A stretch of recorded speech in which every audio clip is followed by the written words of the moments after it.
शाह गिलानी ने हुर्रियत कॉन्फ्रेंस से किनारा कर लिया है। हुर्रियत कॉन्फ्रेंस के चेयरमैन सैयद अली शाह गिलानी ने इस बाबत पार्टी को पत्र लिखकर अपने फैसले से कार्यकर्ताओं को अवगत करवा दिया है और इसका एक वीडियो भी जारी किया है। सबसे पहले वो देखिए। अस्सलाम वालेकुम वरहमतुल्लाहि वबरकातुहू। कुल जमाती हुर्रियत कॉन्फ्रेंस की मौजूदा सूरत हाल को मद्देनजर रखते हुए मैं इस फोरम से मुकम्मल अलहदगी इख्तियार करने का ऐलान करता हूँ।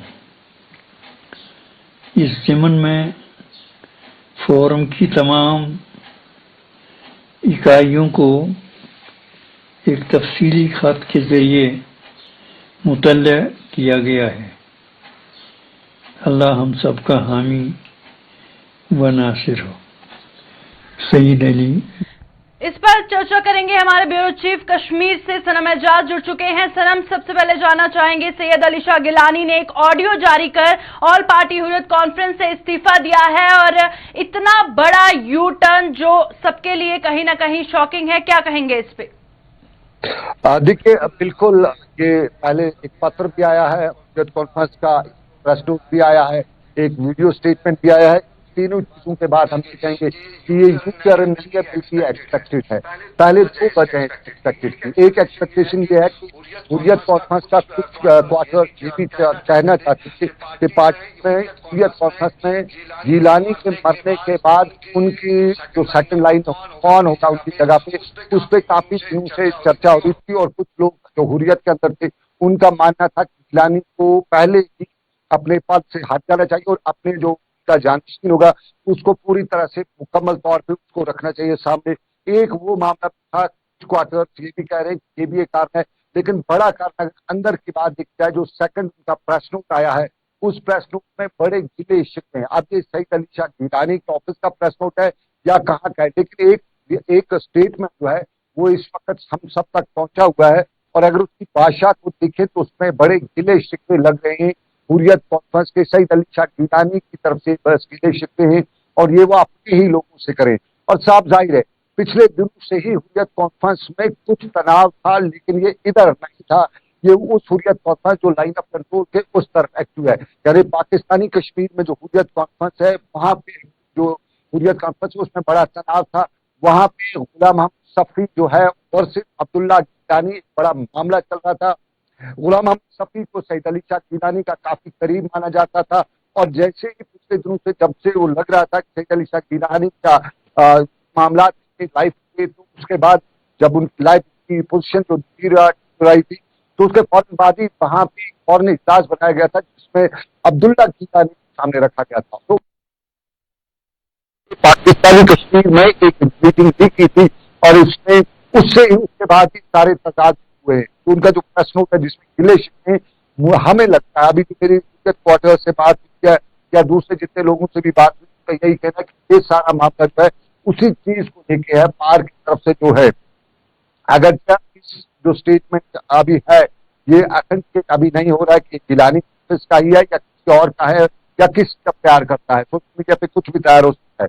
अगर उसमें देखा जाए उसमें एक अब्दुल्ला गिलानी का शब्द है वो बाज़ाब्ता तौर पे इस्तेमाल किया जा रहा है और उसमें सईद अली शाह गिलानी अब्दुल्ला गिलानी के बारे में बता रहे हैं कि उनके रिप्रेजेंटेटिव रहे, लेकिन पास के आज तक अब्दुल्ला गिलानी सईद अली शाह गिलानी की क्लोज पार्टनर्स में नहीं गिने जाते थे। वहां पर उनके बजाय गुलाम सफी, जीएम सफी जिसे कहते हैं, वो काफी समय से 9 से वो गिलानी के बहुत करीब माने जाते थे। तो ये मामला जो परसों मीटिंग वगैरह हुई है शायद उसी सब्जेक्ट की यहाँ पे माली का शब्द इस्तेमाल हुआ है स्टेटमेंट में, उसके साथ साथ गिले बहुत आप जो कुछ किया जैसा शब्द है कि आप जो कुछ कर रहे हैं, ये शब्द इस्तेमाल हुए ये कहीं इंडिकेट कर रहे हैं कि ये पार जो हुआ है उसके उस तरफ जो कुछ हुआ है उसके परिणाम यहाँ निकल रहे हैं और गिलानी अब सारी से बहुत ज्यादा उकता गए हैं। जो समझ उसको शायद जिंदगी का उनका एक स्टेज है, लेकिन स्टेज में उनको लगता है कि जो वो चाहते थे वो नहीं होता है। शायद ये कारण होता है कि आज उनकी पूरी तरह से अलग जाती है। जी बिल्कुल सनम, गिले शिकवे की आपने बात की, पर उन्होंने उस पत्र में ये भी लिखा हुआ है कि मौजूदा स्थिति को देखते हुए, सूरत हाल को देखते हुए ये कदम मैं उठा रहा हूं। और साथ ही क्या आपको लगता है जिस तरह से केंद्र सरकार ने कहा था कि अलगाववाद को हटाया जाएगा, और हमने देखा अगस्त में जब 370 हटा, उसके बाद पॉलिटिकल पार्टीज कहीं ना कहीं खामोश होती नजर आई, तो एक कामयाबी माने ये केंद्र सरकार की? देखिए, बिल्कुल नहीं ऐसा सब कहा जा सकता है, क्योंकि हुर्रियत कॉन्फ्रेंस जो है स्ट्रॉन्ग अपोजिशन बनी हुई है और दोनों तरफ है, और इनके बड़ा बेस भी है। और गिलानी के जाने के बाद, गिलानी के बाद यहाँ पे सेकंड लाइन जो टॉप लीडरशिप है वो अशरफ सहराई को माना जाता है, और अशरफ सहराई गिलानी से ज्यादा हॉटलाइनर बन जाते हैं। तो इसलिए ये कहना कि खत्म हो जाएगा ऐसा पॉसिबल नहीं लगता है मुझे, क्योंकि और ये भी है कि दुनिया में ऐसी चीजें आती रहती है, लेकिन कोई ऑर्गेनाइजेशन का सेटअप बाज़ाब्ता करो, और खासतौर पे जिसके पीछे जहाँ जनता भी का एक बड़ा हिस्सा भी हो और साथ में कंट्री भी जिसका साथ भी हो। खासतौर पे ये माना जाता है कि हुर्रियत कॉन्फ्रेंस को बाज़ाब्ता तौर पे पाकिस्तान मान्यता देता है, पाकिस्तान सपोर्ट करता है। तो जिसको एक कंट्री पीछे से सपोर्ट करती हो उसका खत्म हो जाना असंभव होता है, नामुमकिन सी बात होती है। लेकिन हालात उतार चढ़ाव जरूर देखे जा सकते हैं। इस वक्त गिलानी का जो स्टेटमेंट आया है ये हालात का, और उसमें जो गिलानी के स्टेटमेंट में जो लिखा हुआ है ये उस सब चीज को दर्शाता है जिसकी सिचुएशन यहाँ की बनी है, जिसमें खास तौर पर ये भी कहा गया है, लिखा है गिलानी ने अपने चिट्ठी में उनकी तरफ से आई है कि मुझे तो हालात में अपना किया कि मैं किन हालात में हूं, लेकिन आपने भी मेरे साथ संपर्क नहीं बनाए रखा। तो ये सब कुछ जो है ये किसी कहीं न कहीं इस तरह इस चीज को दर्शाता है कि गिलानी उकता गए हैं, उनके जो लोग हैं या उनके सहयोगी हैं या साथी जिस तरह से वो काम करते हैं उससे वो निराश, उनसे वो परेशान। बिल्कुल सनम, साफ तौर पर कहीं ना कहीं तालमेल में कमी नजर आती दिख रही है। वहीं लगातार पॉलिटिकल पार्टीज की तरफ से सोशल मीडिया पर सवाल खड़े हो रहे हैं। आपको क्या लगता है कि उनकी जगह कोई आ सकता है या कोई ले सकता है?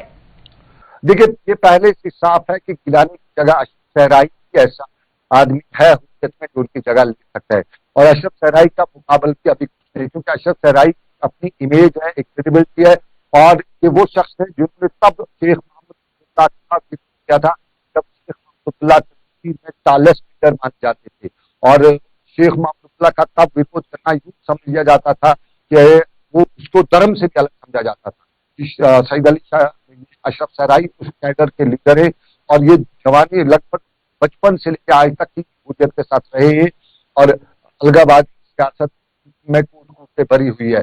सारे के बीच में ये समझा जा सकता है कि और कोई नहीं है, और ऐसा कोई अब उनके पास हर टाइम पे है नहीं। हुर्रियत के पास जो बाहर है, हम बाहर की बात करें, क्योंकि अगर कोई है बड़ा लीडर उस तरफ है, एलओसी की तरफ है, या अगर इधर कोई है तो वो जेल में है। फिलहाल सिर्फ एक ही आदमी है, सईद अली शाह गिलानी के बाद अशरफ सहराई ही समझा और माना जा सकता है कि वो गिलानी के बाद का लीडर है। बिल्कुल सनम, इस वक्त जो भी लोग हमें इस वक्त लाइव देख रहे हैं, बहुत सारी जिज्ञासा उनमें है, क्यूरियोसिटी है, जानने की इच्छा है आखिर ऐसा क्यों हुआ, कब हुआ, क्या कारण था, रिएक्शंस का उनको इंतजार रहेगा इसके बाद। पर जो ऑडियो से और साथ ही पत्र से क्या हम कयास लगा सकते हैं, क्या कुछ इंपॉर्टेंट क्लू मिल सकते हैं उनके सवालों के जवाब के? देखिए, जब मैं पहले ही बता चुका हूँ, इसके क्लू जो अभी तक साफ नहीं होता है, और उसमें यही है कि जो लाइन ऑफ कंट्रोल थे उस तरफ जो लड़ाई है, जो तनात हुई है अब्दुल्ला गिलानी वर्सेस गुलाम अहमद सब्ती, ये लड़ाई वहां से आते आते कश्मीर पर इधर पहुंची है। और आपको ये भी बताता चलो, हमें ये भी बताया गया है, अब सब लोगों से बात कर रहे थे, हमें ये भी मालूम हुआ है पिछले 10 दिनों से जो पीओके में हुर्रियत ऑफिस है जहाँ गुलाम अहमद सब्ती कायम काम कहाँ पे हुआ करते थे, वो वहां गए भी नहीं, और वहां पे मीटिंग जो हुई है वो अब्दुल्ला गिलानी की सरकारी में हुई है। और अब्दुल्ला गिलानी के इस सारे क्वार्टर में कहीं न कहीं वो रोल है जिसमें सवाल उठ रहे हैं। कि अब्दुल्ला गिलानी, आपको बताता चलूं, AR गिलानी आपने नाम सुना होगा, ये जो अफजल गोरू मामले में थे, ये उसी की अब डेथ हो चुकी है, वो उसके भाई हैं। तो ये कहीं ना कहीं मामला जो है आर पार का मामला है, और इस मामले में अब गिलानी निराश हुए हैं, जो पार गतिविधि है LOC के उस तरफ उनसे निराश है, और उस निराशा को देखते हुए गिलानी ने शायद रिजाइन किया है। बिल्कुल ये साफ हो गया है कि गिलानी की निराशा कहीं ना कहीं देखी जा रही है, तालमेल में कहीं ना कहीं कमी नजर आ रही है और इसके बाद रिएक्शंस हमें बताएंगे कि पूरा तस्वीर जब साफ हो जाएगी। वहीं दूसरी ओर सनम हम बात करें कश्मीर में कोरोना वायरस को लेकर क्या कुछ स्थिति है, क्योंकि मौत के आंकड़े भी वहां थमने का नाम नहीं ले रहे। बिल्कुल बिल्कुल, अभी अगर हम शंका तो मौत के आंकड़े बराबर है। आज शुरुआत से हुई, मैं उस सेंटर के साथ दूसरी मौत की खबर जो है वो कोविड से हुई और साउथ कश्मीर का एक 65 साल का शख्स जो है श्रीनगर के अस्पताल में कोविड का पॉजिटिव होने के बाद की जंग बैठा है। और कहें तो आंकड़े हमारे करीब डेथ में पहुंचने वाले हैं, पहुंच रहे हैं, बिल्कुल नजदीक उनसे पहुंच रहे हैं।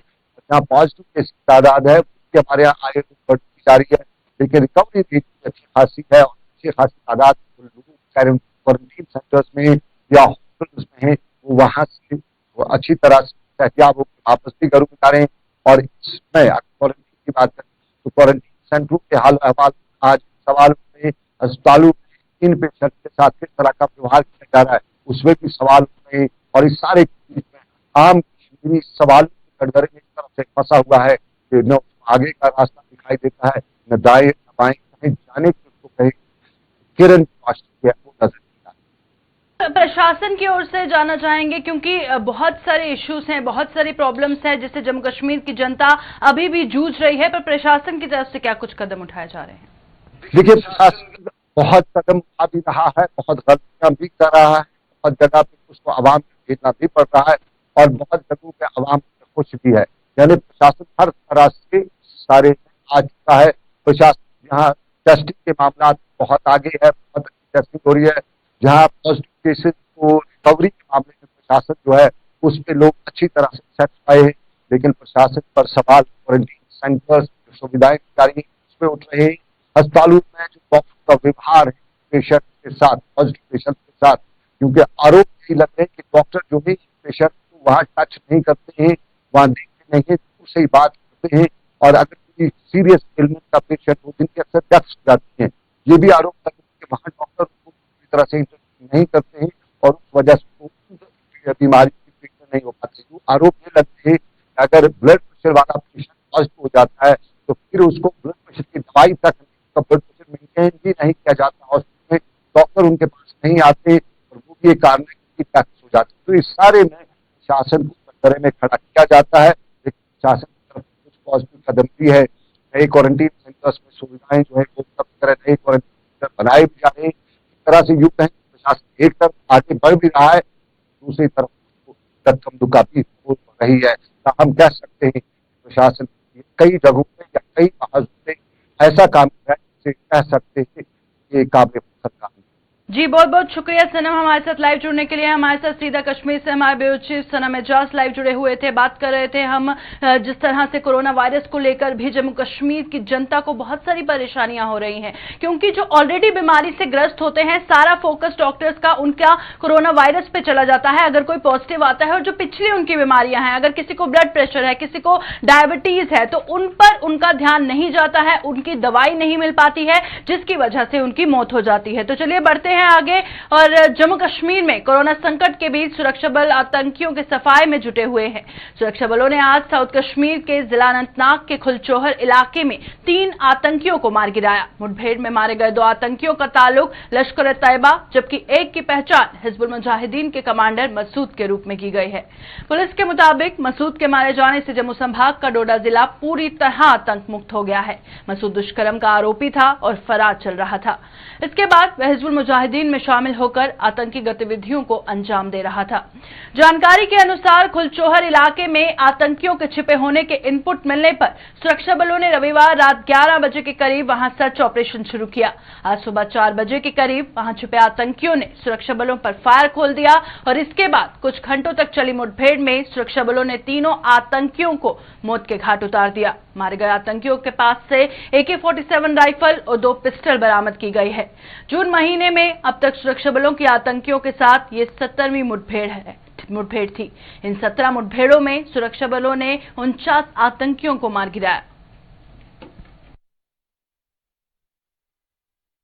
साउथ कश्मीर से इस वक्त एक बड़ी खबर आ रही है कि आज देर रात 4:30 से 5 बजे के करीब फौज ने रनीपुरा अच्छाबल को अपने मास्टर में लिया और बिल्कुल यहाँ पर एक एनकाउंटर शुरू हुआ। हम इस वक्त ग्राउंड जीरो पे आपसे बात कर रहे हैं। आप मेरे पीछे देख रहे हैं, इस वक्त जो सेना की टुकड़ियां वो लगी हुई है और इन्होंने इस एनकाउंटर में जो अभी तक हमारे पास तफसीलात है उसके मुताबिक 3 मिलिटेंटों को हलाक करने का दावा किया है और साथ ही जाई मुकाम से कुछ एम्यूनिशन भी बरामद करने का दावा किया।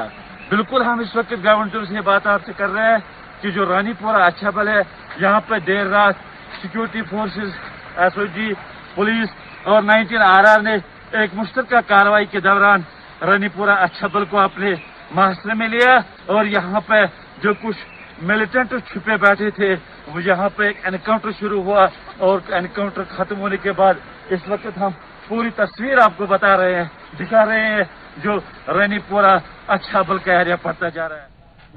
केंद्रीय मंत्री और पूर्व army chief general VK Singh ने चीन की धोखेबाजी पर बड़ा बयान दिया। वीके सिंह ने बताया कि गलवान घाटी में 15 जून की रात कैसे खूनी झड़प हुई, कैसे चीन ने चालबाजी की, लेकिन ये दाव चीन को उल्टा पड़ गया।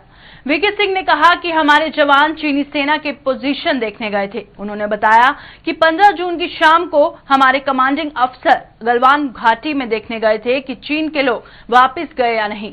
कमांडिंग अफसर ने देखा कि चीन के लोग वापस नहीं गए और वो पेट्रोलिंग पॉइंट 14 के नजदीक ही दिखाई दे रहे हैं। वीके सिंह के मुताबिक चीनी सेना ने तंबू भारतीय सेना से इजाजत लेकर लगाया था ताकि वो देख सके कि हम पीछे गए या नहीं। 15 जून की शाम को चीनी सेना ने ये तंबू नहीं हटाया और इसी दौरान दोनों सेनाओं के बीच कहासुनी हो गई। हमारे कमांडिंग अफसर ने तंबू हटाने का आदेश दिया और चीनी सैनिक जब तंबू हटा रहे थे तभी वहां आग लग गई।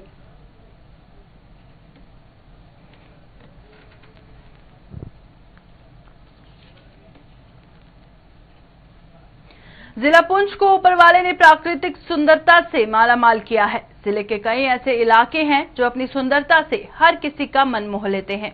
इन इलाकों में तहसील मंडी का सब्जियां इलाका भी शामिल है जो अपनी सुंदरता से हर एक को अपनी ओर आकर्षित करता है। हालांकि प्राकृतिक सुंदरता से मालामाल होने के बावजूद भी ये इलाका सरकार और उसके पर्यटन विभाग की अनदेखी का शिकार है।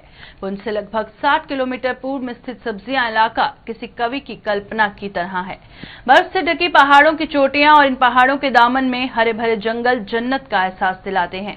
अगर सरकार और इसका पर्यटन विभाग इसकी ओर ध्यान दे तो ये इलाका एक बड़े पर्यटन स्थल के रूप में उभर कर सामने आ सकता है। यहाँ पर्यटकों के आगमन से बेरोजगार युवाओं को भी रोजगार के अवसर मिल सकते हैं।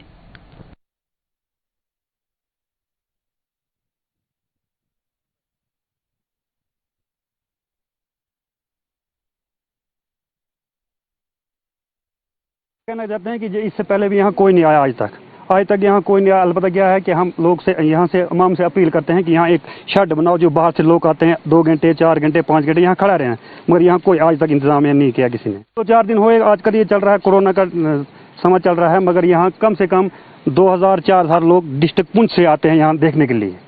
आज रात को कल गया, हमने सुना जंगलात का कोई चीफ आया था, कौन आया था, रात के 7:30-8 बजे यहाँ से गया हो, मगर बारिश होती है, दिन में रहने का यहाँ कोई जुगाड़ नहीं। अगर यहाँ के इंतजाम में बनाए कुछ तो बाहर से जो लोग आते हैं, हमारे पुंछ से आते हैं, मंडी से आते हैं, यहाँ रहने के लिए 2-4 घंटे आते हैं यहाँ रहने के लिए, मगर इंतजाम के लिए कुछ नहीं यहाँ। लेकिन कहीं ना कहीं हमारी सरकार की कमियां रही, यहाँ पर एडमिनिस्ट्रेशन ने इनकी तरफ ज़्यादा तवज्जो नहीं दिया। यहाँ पर यूँ तो कहा जाए कि ये मिनी कश्मीर कहा जाता है इसको। अगर यहाँ पर टूरिस्ट स्पॉट खोले जाते, यहाँ पर कुछ हट्स बनाए जाते, कहीं ना कहीं लोगों को रोज़गार को चलते बहुत फ़ायदा मिलता, लेकिन उस चीज़ से यहाँ के लोग महरूम रहे हैं। मेरी एडमिनिस्ट्रेशन से, मीडिया के तवस्सुल से रिक्वेस्ट की जाती है कि इस इलाके को मतलब डेवलप किया जाए ताकि यहाँ के बेरोजगार लोग अपने रोजगार को पाई तकमील पर पहुँचाएं। जिला पुंछ का खूबसूरत इलाका साबजियां, जो कि जिला पुंछ से करीब 60 किलोमीटर की दूरी पर वाक़ा है, और ये एक तरफ खूबसूरत इलाका और ऊंची ऊंची वादियां और बड़े बड़े मैदान जहां पर दूर दूर से सैलानी लुत्फ़ अंदोज़ होने के लिए आते हैं। लेकिन अफसोसनाक बात यह है कि अभी तक ये इलाका इंतज़ामिया की नज़र से ओझल है। अगर इंतज़ामिया इस इलाका को टूरिज़्म नक्शा पर लाती है तो यहाँ के कई नौजवानों को रोजगार फराहम हो सकता है। कैमरामैन रियाज मलिक के साथ इरफान मुगल, गुलिस्तान न्यूज़ के लिए। भाजपा द्वारा आरएसपुरा के वार्ड नंबर 10 में एक कार्यक्रम का आयोजन किया गया, जिसमें 8वीं, 10वीं और 12वीं की परीक्षाओं में बेहतर अंक हासिल करने वाले विद्यार्थियों को पूर्व मंत्री श्यामलाल चौधरी द्वारा स्मृति चिन्ह देकर सम्मानित किया गया। इस अवसर पर पूर्व मंत्री ने छात्रों को परीक्षाओं में सफलता के लिए मुबारकबाद दी और उनके उज्जवल भविष्य की कामना की। कार्यक्रम में भाजपा के आरएसपुरा के जिला प्रधान हरभजन सिंह, पूर्व विधायक प्रोफेसर घरूराम भगत और म्युनिसिपल कमेटी के प्रधान सतपाल पप्पी भी मौजूद थे। हमारे बच्चे जिन्होंने 98%, 99% नंबर लेकर अपनी अपनी जो क्लास है 12वीं के 8वीं के जो बच्चे पास हुए उनको सम्मानित करने के लिए जहाँ हम आए हैं, बहुत मेहनती हैं। उन बच्चों को भी मुबारक देने के लिए मेहनत करके इस तरह के अपने नंबर हासिल किए और खासकर उनके पेरेंट्स जिनके सहयोग से, जिनकी सपोर्ट से आज बच्चों ने इस तरह की अपनी शिक्षा में इतनी ज़्यादा नंबर हासिल किए हैं। मैं तो कहूँगा कि यही आने वाले समय में बच्चे इसी तरह हर क्लास में आगे इससे भी ज़्यादा नंबर हासिल करें और आने वाले समय में जो कंपटीशन का युग है। जम्मू कश्मीर में मानसून के दस्तक देते ही किसानों के चेहरे खिल उठे हैं। जम्मू व इसके आसपास के इलाकों में रविवार से बिगड़े मौसम के तेवर धान की फसल के लिए वरदान साबित हो रहे हैं। रविवार रात आज सुबह कुछ इलाकों में हुई बारिश से किसानों को मानो मुंह मांगी मुराद मिल गई। उनका कहना है कि इस बारिश ने उन्हें बेहद राहत पहुंचाई और धान की फसल लगा चुके इस फसल को लगाने की तैयारी में जुटे किसानों को इससे बेहद लाभ होगा।